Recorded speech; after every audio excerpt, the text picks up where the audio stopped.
I was standing outside the living room window, an old toolbox in my hand, when I heard my son's wife slam the table and hiss, "Why is Dad? No, why hasn't that old man disappeared yet?" The house I paid for felt colder than the toolbox. Wind off Lake Tahoe. I had sold my entire working life to keep this family standing, and now I was the obstacle. I could have turned my back and walked away, but that night, I opened the door, stepped inside, and chose to face it. Under their frozen stares, in that room. Before I tell you what happened that night, subscribe to the channel, and leave a comment telling me where you're listening from. Now, let me tell you what really happened when I opened that door and walked into the living room. I walked into the living room without saying a word. The only sounds were the steady hum of the air conditioner and the dry ticking of the wall clock. Liam and Chloe froze as if the room had just changed ownership. I looked at them, not with the eyes of a father hoping to be understood, but with the eyes of a man long used to numbers, blueprints, and consequences that cannot be undone. I set the toolbox down beside the sofa. The edges were worn, the metal latch scratched and dull. I carried it out of habit, as if I were still the man ready to fix anything broken in my son's house. A leaking faucet, a creaking door, or a relationship starting to crack. I thought I could handle it all, if I just had a little more patience. No one spoke. Chloe was the first to turn away, pretending to straighten a cushion on the couch. Liam looked at me for a second, then dropped his eyes to the floor.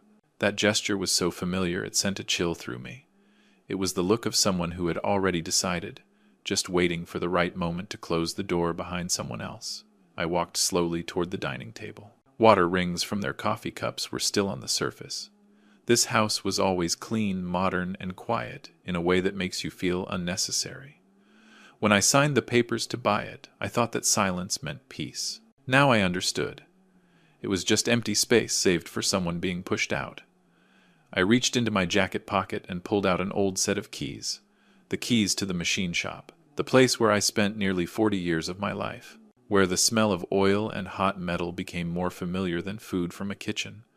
I placed them on the table right between Liam's chair and Chloe's. The sound of metal touching wood was clear, not loud, but unmistakable. "I was planning to give these to you," I said, my voice dry and steady.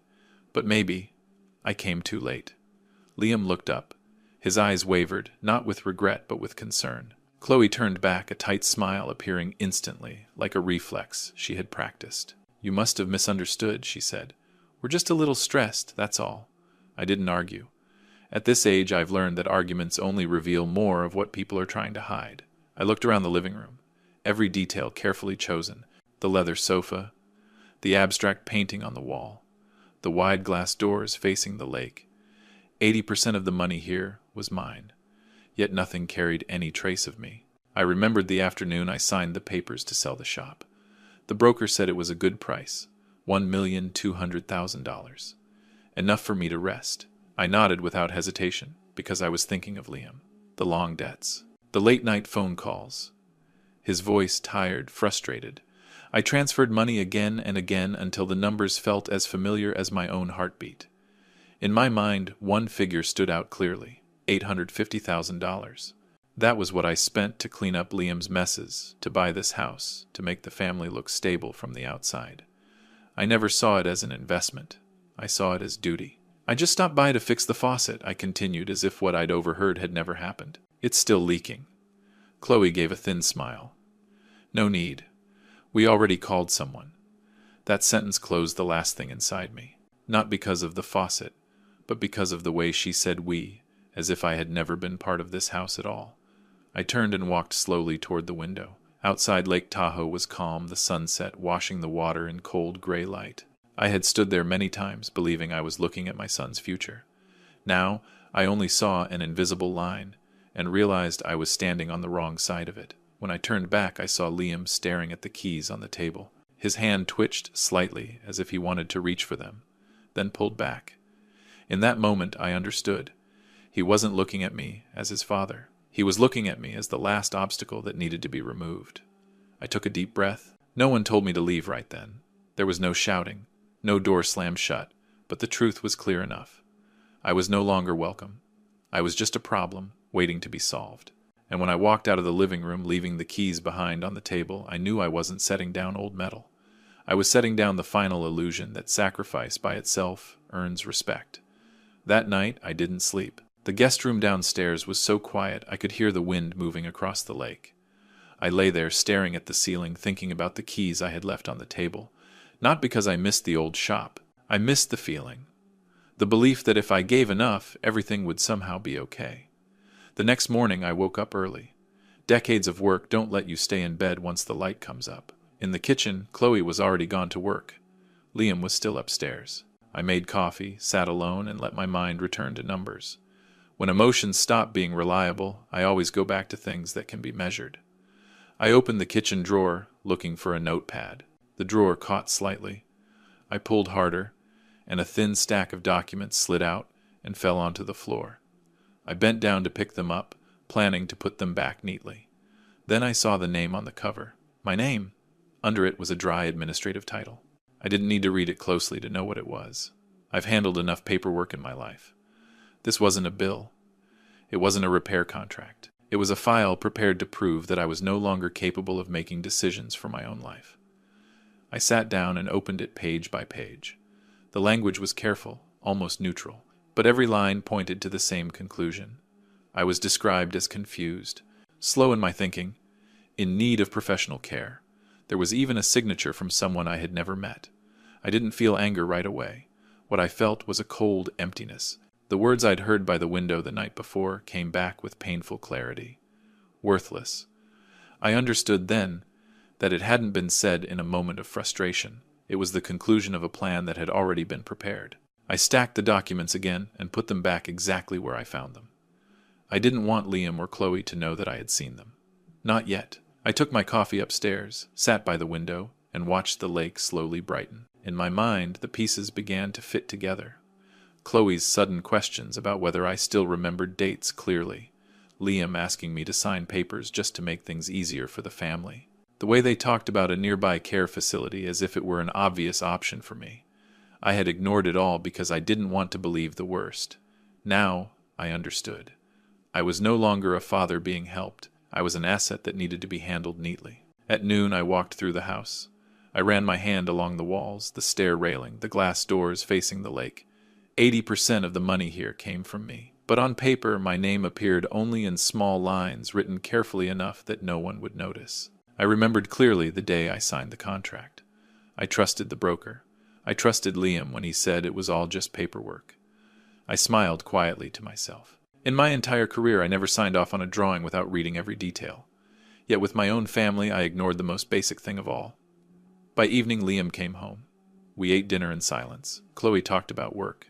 Liam nodded along. No one mentioned the night before. I watched them, not with hurt anymore, but with a new kind of clarity. Every gesture, every word, they all carried a different weight now. When dinner was over, Liam stood up to clear the table. I watched him, remembering the times I did that for him when he was small, when he still called me Dad, with trust in his voice. That feeling didn't return. Instead, a decision began to form, slow but steady. That night, I photographed the entire file with my phone. The living room light was bright enough for me to read every line clearly. I worked quietly, without rushing. Each photo was a step of pulling myself out of the role of the passive man. When I finished, I sat there staring at the screen. I realized the most painful part wasn't the possibility of being sent somewhere. What I couldn't accept was that they had decided for me, inside a house built with my own sweat. I put the phone away, stood up, and looked out at the lake once more. The water was growing dark, reflecting distant lights. I understood that from this moment on I could no longer pretend not to see. I had crossed the line between hope and truth. And once the truth is out in the open, there are only two choices: stay silent and be pushed aside, or stand firm and redraw the boundaries. I spent my entire life building things that don't collapse. I had no intention of becoming the weakest thing of all. The next morning I called someone I hadn't needed in many years. He answered on the second ring. His voice was still low and steady, as if time had never quite touched him. "I need you in Tahoe," I said, "not to play chess, to help me clean things up." He didn't ask questions, just said he'd be there by the weekend. We go back to when we were young, when every decision carried consequences in court. I trust him because he's never confused sympathy with duty. While I waited, I behaved as usual. I fixed a few small things around the house, made coffee every morning, spoke just enough not to draw attention. Liam and Chloe seemed relaxed again. They thought I had accepted my place, like an old piece of furniture set quietly in the corner. That comfort made them careless. I heard them talk about future plans, new expenses, about how once everything's settled, the house would be transferred cleanly. No one mentioned me. In their minds, I was already dealt with. That weekend, my old friend arrived in the afternoon. I introduced him as a chess buddy. Chloe smiled politely. Liam shook his hand, cautious but not suspicious. Dinner was prepared with more care than usual, as if they wanted to prove everything was still under control. We sat down at the table. I let the conversation drift through harmless topics: weather, traffic, the lake. When the main course was served, I placed my hand on the table, light but firm. "I want to talk about money," I said. The air changed instantly. Chloe set her fork down. Liam looked up, his brow tightening. "I've spent $850,000. I continued, my voice even. "On debts, on this house, on keeping everything from falling apart. I want it all clearly documented." I took a folder from my bag. Not thick, not complicated. A simple debt acknowledgement. I placed it in the center of the table and turned it toward Liam. "Just for transparency," I said. "Family should be the clearest of all." Liam let out a dry laugh. "What are you talking about, Dad? That was money you helped me with." "Help or not, it's still money," I replied. "And money needs to be recorded." Chloe stepped in, her voice softer. "You're making this tense for no reason." I looked straight at her. Tension started when people decided I no longer understood what was happening. Silence stretched. My friend said nothing. He just watched. Liam pushed the papers away. "I'm not signing," he said. "There's no reason." I nodded as if I expected that. I took out my phone, set it on the table, and slid it toward them. "Then I'll explain the reason," I said. I opened the photos I had taken. Page after page appeared clearly on the screen. My name, the cold descriptions. Chloe's face drained of color. Liam stared at the screen, lips pressed tight. "You were planning to use this," I said slowly, "to decide for me." Chloe jumped to her feet. "You don't understand." "I understand perfectly," I cut in. "Enough to know this isn't a misunderstanding." There was no pretending anymore. Liam slammed his hand on the table, his voice rising. "You can't do this to me." I looked at him. No anger left. Only the fatigue of someone who has already seen the ending. "I'm not doing anything," I said. "I'm just done closing my eyes." I turned to my old friend. He gave a small nod, a signal that it was time. I took out another set of papers, thinner, and placed them on the table. When I signed the house contract, I said I added one condition. I pointed to the marked line. "Lifetime residency. No one can force me out of here, unless I choose to leave." Liam read it, his face hardening. Chloe stepped back as if the room had suddenly shrunk. "I'm not going anywhere," I said. "But this stops now." No one answered. Dinner ended in silence. My friend stood, thanked them politely, then looked at me. I nodded. We both knew the hardest part was over. What remained was just consequences. After they left the table, I stayed seated, looking at the papers lying still. I didn't feel victorious. I just felt like I had straightened a pillar that had been knocked out of place. That night I stood on the porch listening to the wind coming off the lake. I knew I had shifted from being passive to being in control, not for revenge, but to make sure that from this point on no one would ever decide my life without me again. After that dinner, the house was no longer the same. No one said it out loud, but every step became more careful. Liam avoided my eyes. Chloe moved softly, as if afraid of dropping another piece of the truth. I stayed, not as a guest, but like evidence they couldn't put away. The night came slowly. I sat in the living room, reading through the papers I had placed on the table the night before, not to find anything new, but to make sure I hadn't been mistaken. At this age, I don't allow myself to act on sudden emotion. Everything I do has to hold up when daylight shines on it. Close to midnight, I heard hurried footsteps from upstairs. Not normal movement. There was urgency in it. Impatience. I stood and walked slowly toward the stairs. The hallway light flicked on. Liam was standing there, a stack of papers in his hand. He startled when he saw me. "Dad, you're not sleeping?" he asked, the tension clear in his voice. "I sleep when things are settled," I said. His eyes darted toward the living room where the file was still on the table. I didn't need to ask what he was planning. When people lose control, their first instinct is always to erase the evidence. Put them down, I said. I didn't raise my voice. Liam didn't listen. He turned and moved quickly toward the back door. I followed, unhurried. Outside, the wind off the lake was colder.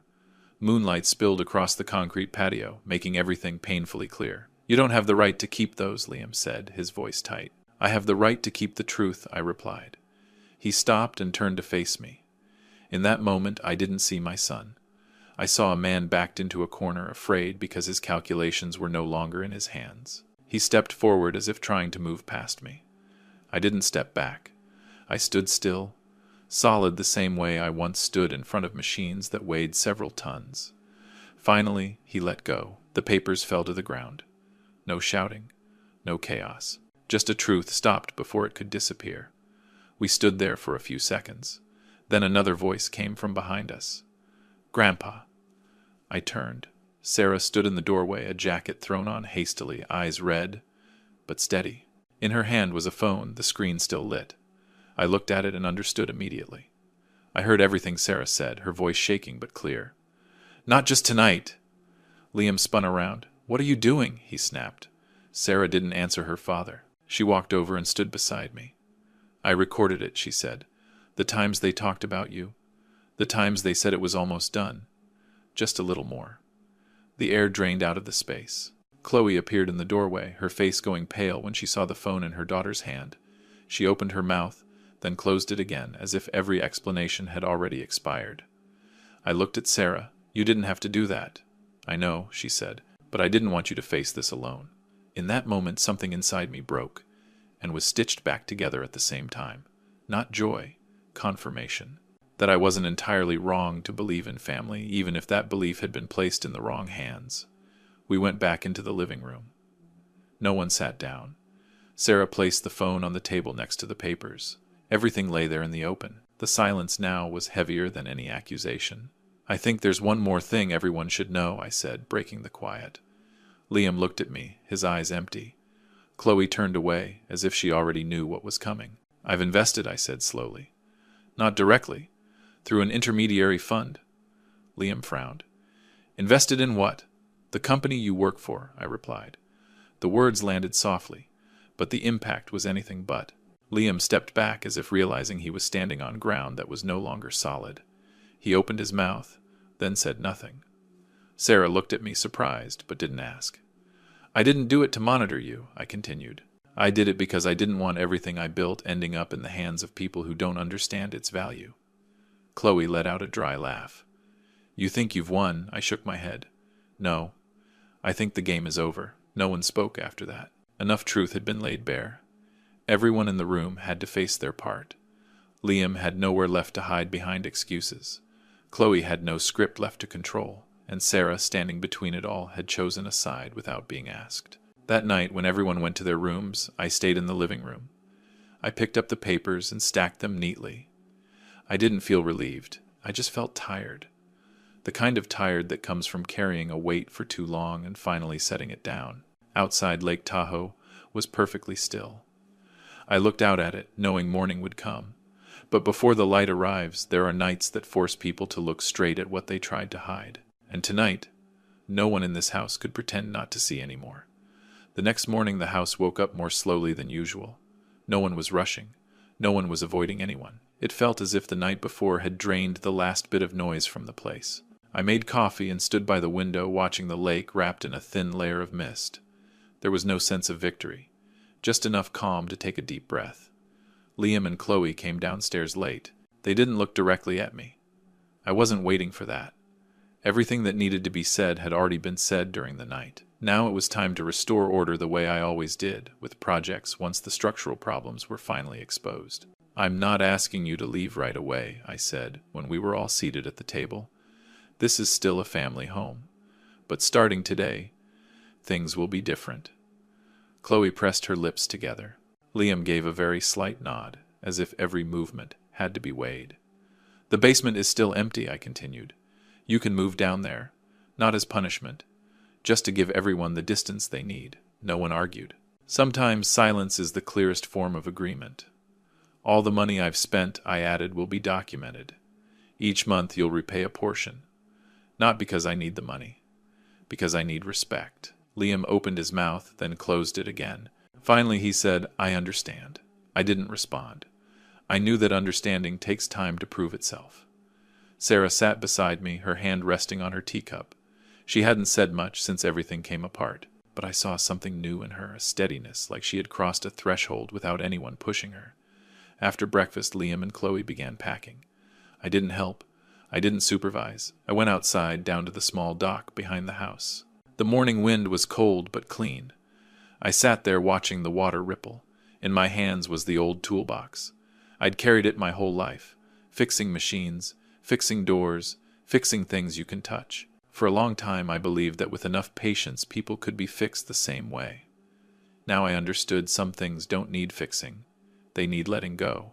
I stood, walked to the edge of the dock, and didn't throw the box. I simply let it drop into the water. It sank slowly, without a loud sound. A small ring of ripples spread out, then disappeared. I didn't feel regret. I felt lighter. When I went back inside, Sarah was waiting by the door. "Are you okay, Grandpa?" she asked. "Better than before," I said. She smiled for the first time since the night before. "Are you staying here?" she asked. "I am," I said, "but not the old way." The days that followed settled into a steady rhythm. Liam left early, came home late. Chloe spoke less.